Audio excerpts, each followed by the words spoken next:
नमस्कार दोस्तों, मैं आपका अपना Jaisingh Meena defence study zone में आपका तहे दिल से स्वागत करता हूं। और एनडीए के सेकंड पेपर के लिए अर्थात अपन इंडियन जीके की क्या करेंगे, बातें करेंगे। और मूलतः हम एनडीए के जो सेकंड पेपर आता है, जिसमें अपन अगर बात करें सेकंड पेपर जो 150 नंबर का होता है, उसमें से जो 50 क्वेश्चन है वो इंग्लिश के आते हैं। बाकी 6 क्वेश्चन जिसमें आप इंडियन जीके की बात करें, जिसमें इतिहास, ज्योग्राफी, उसके अलावा अर्थव्यवस्था व जनरल साइंस के क्वेश्चन आते हैं। अर्थात करंट जीके के क्वेश्चन भी आपके सामने प्रस्तुत होते हैं, जिसमें फर्स्ट पेपर क्लियर होने के बाद में जो सेकंड पेपर होता है उसको आप पूरा करते हो, कंप्लीट करते हो, अच्छे नंबर आपके आते हैं, तो आपका एक जो सपना जो होता है वो साकार हो जाता है, जिसमें आप एक उच्च अधिकारी बनने की योग्यता रखते हो। जिसमें मैं अगर बात करूं, सबसे पहले मैं आपका जो इंडियन जीके है वो न्यूनतम 60 क्लासों के अंदर पूरा करने की कोशिश करूंगा। और फिर भी अगर अपन थोड़ा बहुत आगे चलेंगे, लेकिन आप लोगों को ध्यान रखना है, जो भी हमारे डिफेंस स्टडी जोन में शामिल हैं वो कैंडिडेट जो नए विद्वान साथी हैं वो एक बार इसको अपन सब्सक्राइब भी करेंगे, लाइक भी करेंगे, शेयर भी करेंगे और अपने दोस्तों के साथ इसके साथ मतलब बांटकर इसको। और अपनी नोटबुक हमेशा आपको साथ में रखनी है। जो भी चीज आपको अच्छी लगे उसको आप अपने नोटबुक में आप बिल्कुल आराम से क्या कर सकते हो, उतार सकते हो। जिसमें मैं आपके लिए लेकर आ रहा हूं यहाँ पे सबसे पहले मैं आपको बता दूं अच्छी तरीके से, जैसे इंडियन जीके में जो अहम कड़ी होती है, अहम जो कड़ी होती है वो होती है ज्योग्राफी। और ज्योग्राफी के क्वेश्चन जो वर्तमान स्थिति को देखते हैं तो उसमें लगभग 15 क्वेश्चन आपके सामने प्रस्तुत होते हैं। और 15 क्वेश्चनों में अगर हम बात करें, जिसमें आपका जो सेकंड पेपर जो होता है वो 600 नंबर का होता है, जिसमें से 400 नंबर आपके जीके के होते हैं, जिनमें जीके, जनरल साइंस भी होते हैं और करंट अफेयर के क्वेश्चन भी होते हैं। जिनमें ज्योग्राफी अकेली जो है वो उसमें लगभग 60 नंबर का पेपर आता है ज्योग्राफी का। और ज्योग्राफी जब तक आप लोगों की क्लियर नहीं है तब तक आप लोग इंडियन जीके के अंदर तैयार नहीं हो, क्योंकि हम सबसे पहले भारत की जो स्थिति है, भारत के जो पड़ोसी देश हैं, भारत के जो अंदर की जो छोटी छोटी बातें हैं उनको आपको कंप्लीट करना है, जिससे आपको जो इंडिया जीके के आगे की जो पार्ट हम आपको पढ़ाएं जो आपको अच्छी तरह से समझ में आ सके। जिसके साथ मैं जारी कर रहा हूं, यहाँ पे मैंने आपको पहले ही बता दिया था कि हम एनडीए का जो सेकंड पेपर है वो लगभग 60 दिन में इंडियन जीके की क्लासों को पूरा करने की कोशिश करेंगे। और फिर भी अगर 1-2 क्लास ऊपर नीचे हो जाए तो उसमें कोई बड़ी बात नहीं है, लेकिन सीमित समय में हम 60 दिन में आपका कोर्स कंप्लीट करेंगे। जिसमें मैं सबसे पहले भारत की सामान्य जानकारी की क्या करता हूं, शुरुआत करता हूं।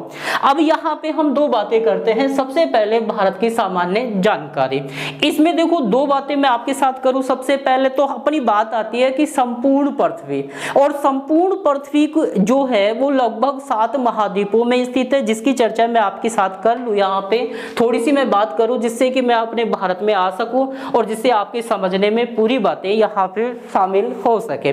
यहाँ पे अपन बात कर रहे थे भारत की सामान्य जानकारी, जिसमें मैं 2 बातें आपके सामने सबसे पहले कर दूं। जिसमें अगर हम बात करें, सबसे पहले अपन अगर बात करें कि ये जो संपूर्ण पृथ्वी, अगर इसकी चर्चा अपन थोड़ी सी करते हैं कि संपूर्ण पृथ्वी जो है वो कितने महाद्वीपों में स्थित है, 7 महाद्वीपों में स्थित है। यानी कितने महाद्वीप हैं, 7 महाद्वीप है। और ये संपूर्ण पृथ्वी 7 महाद्वीपों में स्थित है। और इस 7 महाद्वीपों के अलावा अगर अपन बात करते हैं यहाँ पे, तो संपूर्ण पृथ्वी जो है इसकी अगर बात करें कि ये संपूर्ण पृथ्वी कितने महाद्वीपों में है, 7 महाद्वीपों में है। और संपूर्ण पृथ्वी को क्या कहा जाता है, पेंजिया। क्या कहा जाता है, पेंजिया। इस संपूर्ण पृथ्वी को पेंजिया कहा जाता है, जिसकी अगर अपन बात करें। और इस संपूर्ण पृथ्वी में जो जल वाला भाग होता है, क्या होता है, जल वाला जो भाग होता है उसे कहा जाता है पैंथालासा। क्या कहा जाता है, पैंथालासा। अगर हम यहाँ पे चर्चा करें तो संपूर्ण पृथ्वी को पेंजिया कहा जाता है, और संपूर्ण पृथ्वी को क्या, जल वाले भाग को क्या कहा जाता है, पैंथालासा। और ये संपूर्ण पृथ्वी कितने महाद्वीपों में है, 7 महाद्वीपों में क्या है, स्थित है। ये 2 बातें आपको बिल्कुल ध्यान में रखनी है। इसके अलावा अगर अपन बात करें तो यहाँ पे एक बात मैं और बता रहा हूं आपको कि ये संपूर्ण पृथ्वी प्राचीन प्राचीन काल में 2 भूखंडों में स्थित थे। कितने भूखंडों में? 2 भूखंडों में क्या थी? स्थित थे। यानी ये संपूर्ण पृथ्वी 2 भूखंडों में विभाजित थी। और 2 भूखंड कौन कौन से थे जो मैं यहाँ पे आपको बता दूं थोड़ा सा, कि संपूर्ण पृथ्वी में एक जो था वो तो कौन सा था? अंगारा लैंड। कौन सा था? अंगारा लैंड, बिल्कुल अगर चर्चा करें। और एक की अगर बात करें तो वो कौन सा था? गोंडवाना लैंड। कौन सा था? गोंडवाना लैंड। और इसके अलावा अगर अपन चर्चा करें तो इस संपूर्ण पृथ्वी यानी 2 भूखंडों को आपस में विभाजित करने वाला जो भूभाग था वो कौन सा था? टेथिस सागर। कौन सा था? टेथिस सागर। एक चीज आपको ये बात भी ध्यान रखनी है कि संपूर्ण पृथ्वी कितने भूखंडों में थी? 2 भूखंडों में, एक अंगारा लैंड और एक कौन सा था? गोंडवाना लैंड। और इन दोनों का विभाजन किसने किया? टेथिस सागर ने किया। ये बात आपको बिल्कुल ध्यान में रखनी है। अब देखो, हमने सबसे पहले बात की कि संपूर्ण पृथ्वी को क्या कहा जाता है? पेंजिया। संपूर्ण पृथ्वी पे जो जल वाला भाग है उसे क्या कहा जाता है? पैंथालासा। और संपूर्ण पृथ्वी कितने महाद्वीप में है? 7 महाद्वीपों में। और संपूर्ण पृथ्वी कितने भूखंडों में? 2। अंगारा लैंड, गोंडवाना लैंड। और इन दोनों का विभाजन किसने किया? टेथिस सागर ने। अब देखिए यहाँ पे संपूर्ण पृथ्वी 7 महाद्वीप। एक बार मैं आपको हल्का सा बता दूं कि ये 7 महाद्वीप कौन कौन से हैं, जिससे आपको बिल्कुल क्लियर हो सके यहाँ पे। तो मैं देखो यहाँ पे एक छोटा सा डायग्राम बनाता हूँ आपके सामने, और बिल्कुल इस छोटे से डायग्राम के साथ अपन इसको क्लियर करने की कोशिश करते हैं यहाँ से, जिससे आपके भी थोड़ा सा समझ में आ सके और बिल्कुल मैं इसकी विस्तार से आपके साथ क्या कर सकूँ? बातें कर सकूँ यहाँ पे।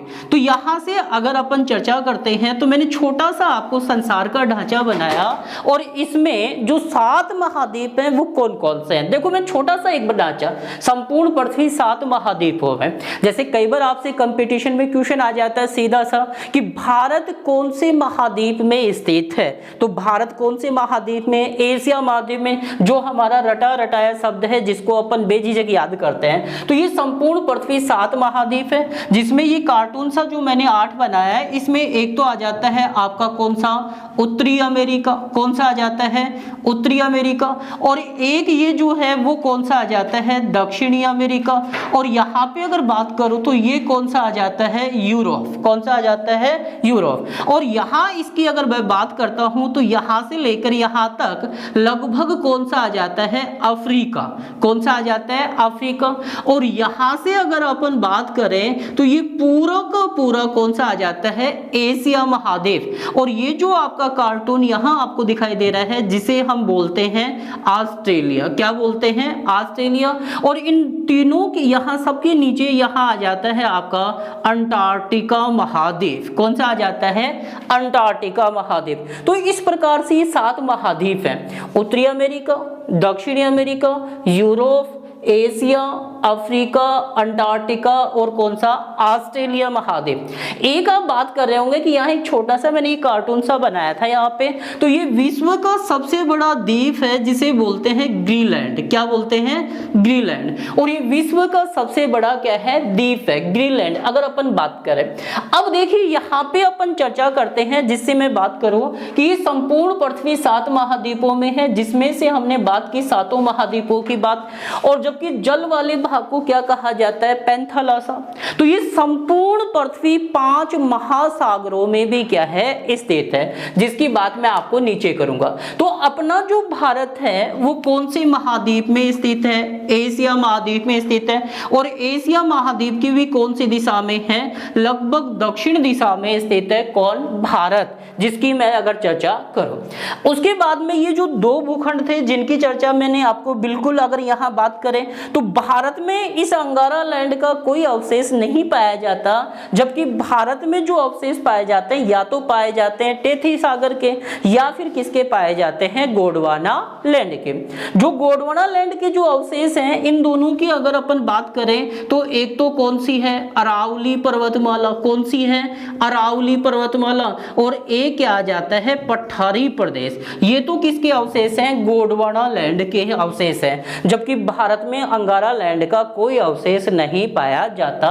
जबकि एशिया महाद्वीप में अंगारा लैंड के यानी भारत में तो कोई अवशेष नहीं पाया जाता, कोई अवशेष नहीं पाया जाता। ये बात आपको ध्यान में रखनी है। जबकि एशिया महाद्वीप के 2 देशों में, एशिया महाद्वीप के कितने देशों में, 2 देशों में, एक कौन सा आ गया, रूस, और एक अगर अपन बात करें तो यहाँ पे बात करते हैं चीन के। तो रूस और चीन में इसके क्या पाए जाते हैं, अवशेष, जबकि भारत में इसमें कोई अवशेष, तो यहाँ इसका लफड़ा खत्म। जबकि गोंडवाना लैंड में अरावली पर्वतमाला और पठारी प्रदेश, जबकि भारत में सर्वाधिक जो अवशेष हैं, सर्वाधिक अवशेष जो है वो किसके पाए जाते हैं, टेथी सागर के।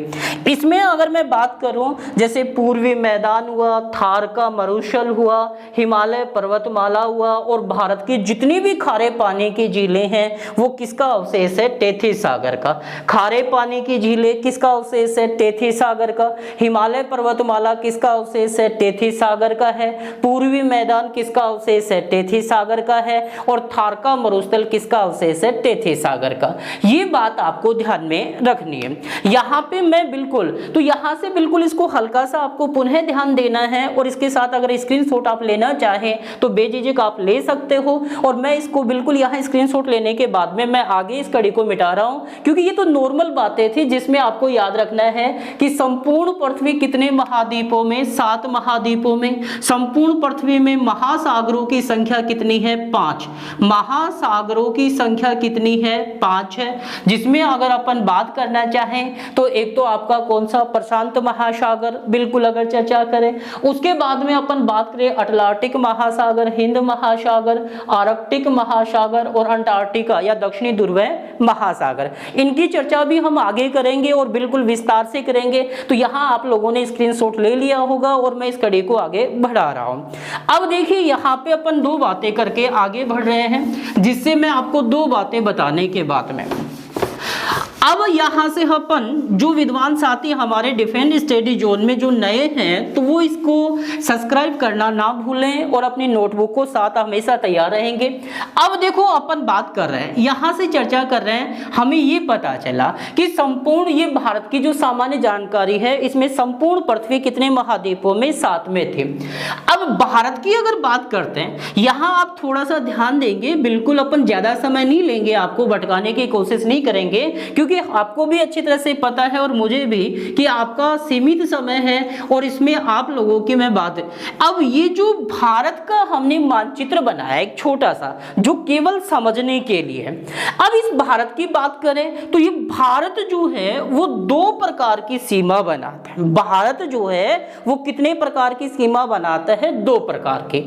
इसमें अगर अपन चर्चा करते हैं यहाँ से, तो लगभग यहाँ से अगर चर्चा करें तो ये भारत के 2 हिस्से बन गए, जिसमें से एक जो नीचे वाला बेल्ट है वो तो बन गया तटीय सीमा का, और ये जो ऊपर वाला हिस्सा है वो कौन सी सीमा का बन गया, स्थलीय सीमा। कौन सी सीमा, स्थलीय सीमा।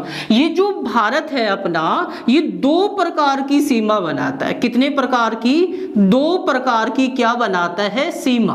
क्या बनाता है, 2 प्रकार की सीमा बनाता है, जिसमें एक तो कौन सी आ जाती है, स्थलीय सीमा। कौन सी, स्थलीय सीमा।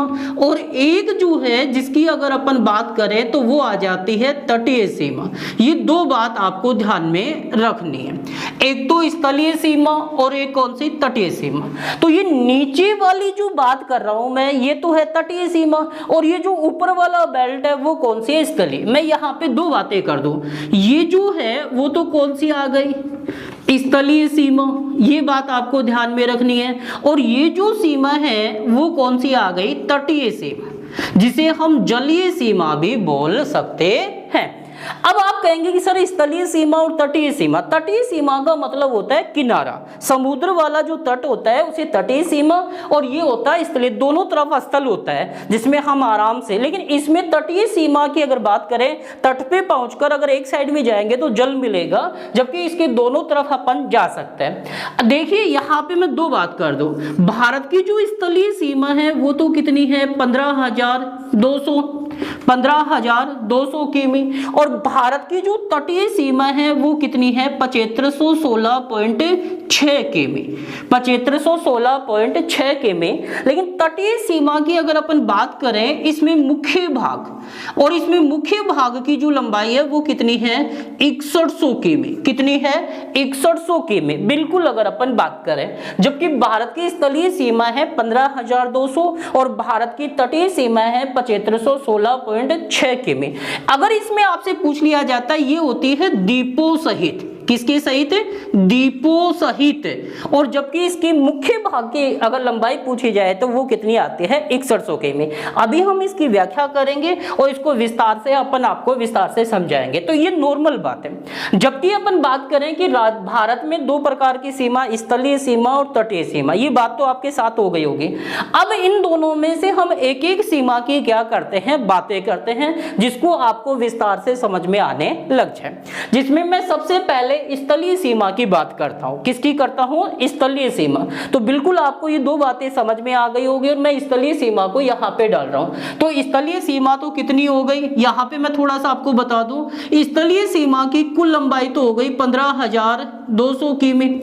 अगर हम बात करें कि भारत के कुल कितने पड़ोसी देश हैं जो भारत की स्थलीय सीमा को छूते हैं, और भारत के कुल कितने पड़ोसी देश हैं जो तटीय सीमा को छूते हैं, जबकि भारत के कुल कितने राज्य हैं जो तटीय और स्थलीय सीमा को क्या करते हैं, टच करते हैं। उसके बाद में स्थलीय सीमा को और उसके बाद में तटीय सीमा के भी अपन बात करेंगे।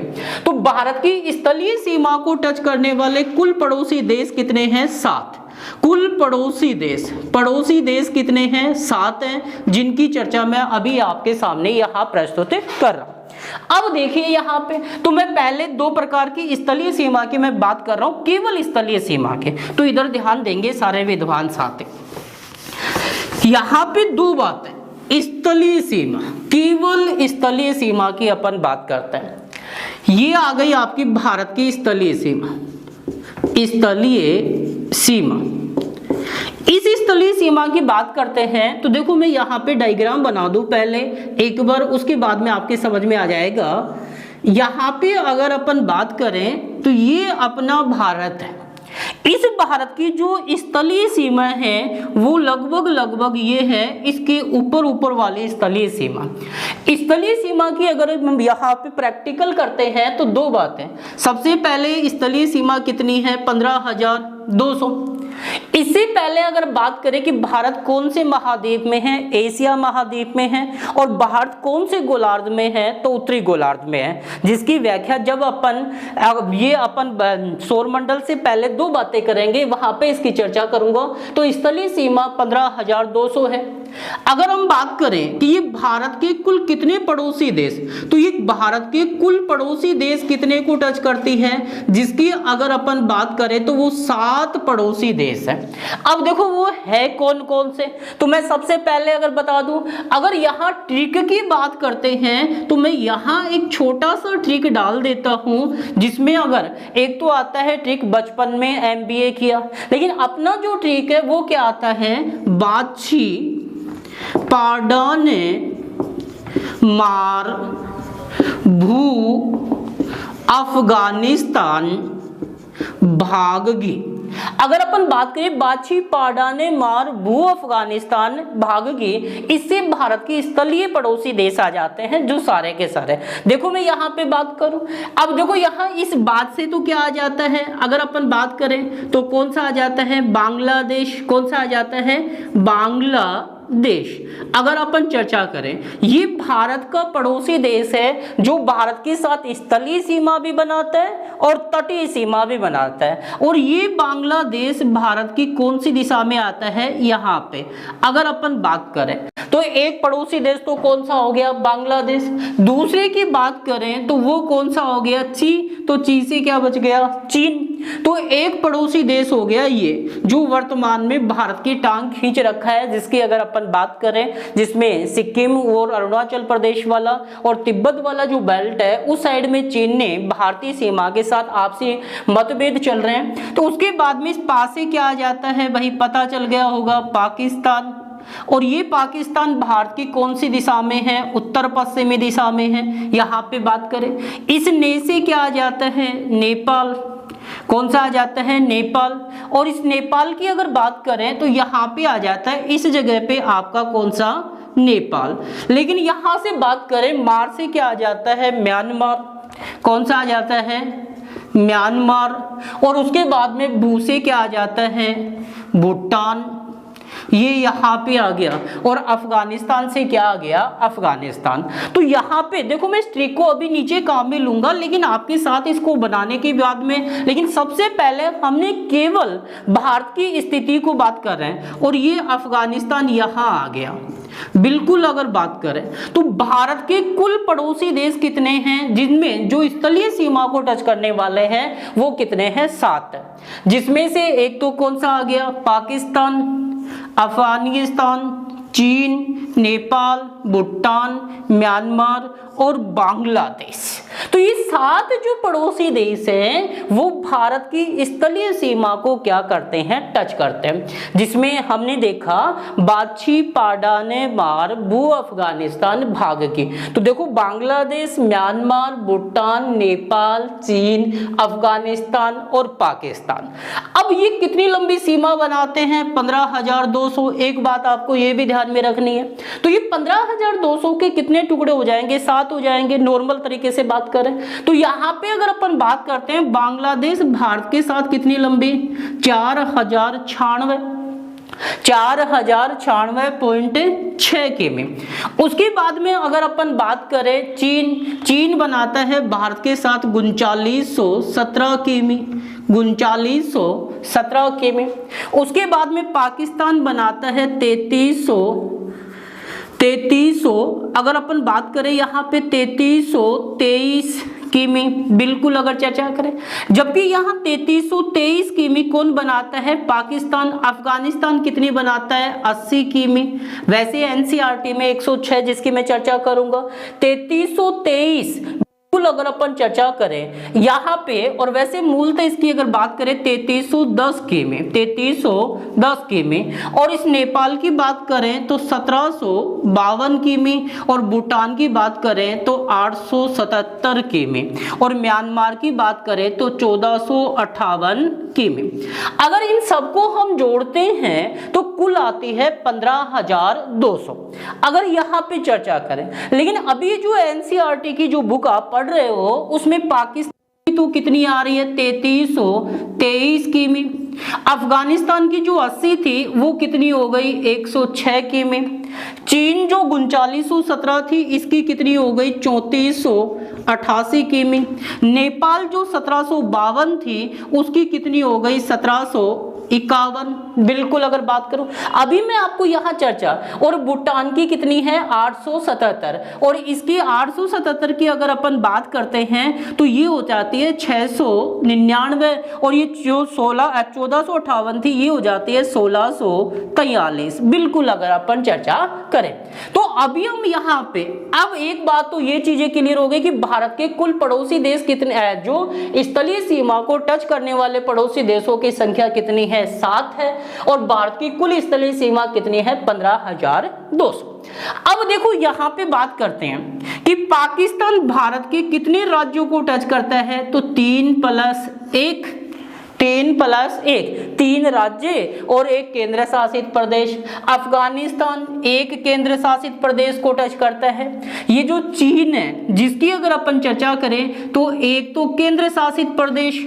और उसके बाद में अगर अपन बात करें तो एक तो आपका हिमाचल प्रदेश, उत्तराखंड, उसके बाद में सिक्किम और अरुणाचल प्रदेश। तो 1+5, 1+4 जिसकी अगर बात करें तो धीरे धीरे हम इन चीजों की बात करेंगे। लेकिन अभी एक बार आप इसको बिल्कुल यहाँ पे देखेंगे और यहाँ देखने के बाद में हम इसके विस्तार से क्या कर रहे हैं, बातें कर रहे हैं। अब मैं केवल ट्रिक को काम में ले रहा हूँ और ट्रिक को काम में लेकर आपको ये सारी चीजें उसी ट्रिक में एक बार डालकर आपको मैं बता देना चाहता हूँ, जिससे आप इसका स्क्रीनशॉट भी ले सके आराम से और बिल्कुल नीचे चल सके।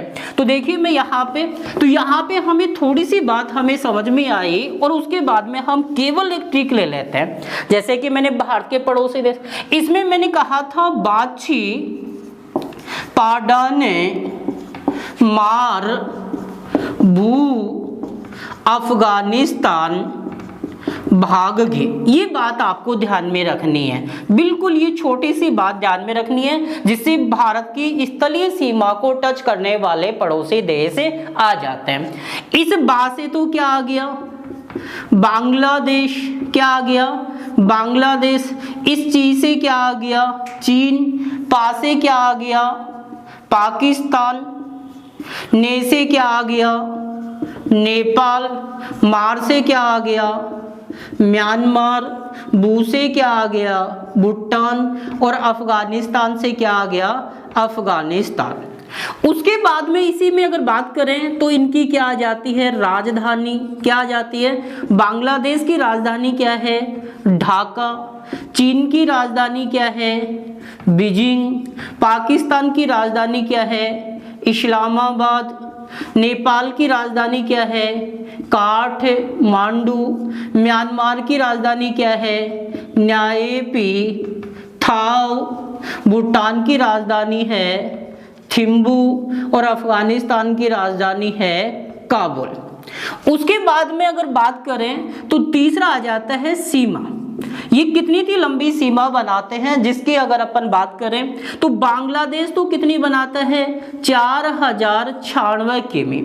चीन कितनी बनाता है, 3917 किमी। पाकिस्तान कितनी बनाता है, 3310 किमी। नेपाल कितनी बनाता है, 1752 किमी। म्यांमार कितनी बनाता है, 1458 किमी। और ये भूटान कितनी बनाता है, 587 किमी, 587 किमी। और ये अफगानिस्तान कितनी बनाता है, 80 किमी। कितनी, 80 किमी। अगर हम इसकी बात करें यहाँ से अगर चर्चा करें तो यहाँ पे दो बातें मैं कर रहा हूं, तो इसका टोटल योग करते हैं तो कुल कितनी आ जाती है, 15,200। कुल स्थलीय सीमा आ जाती है 15,200 अगर यहाँ पे बात करते हैं। लेकिन अब इसको विस्तार से जो एनसीईआरटी की बुकें हैं, नई बुकें हैं, उसमें ये तो है स्थलीय सीमा जिसकी बात करें। बाकी आपको ही पता है कि हम गाँवों में रहते हैं या फिर बाहर खेती करते हैं, तो आजकल आप एक उम्रा फालतू कट जाए या एक उम्रा फालतू चला जाए तो आपस में गाँव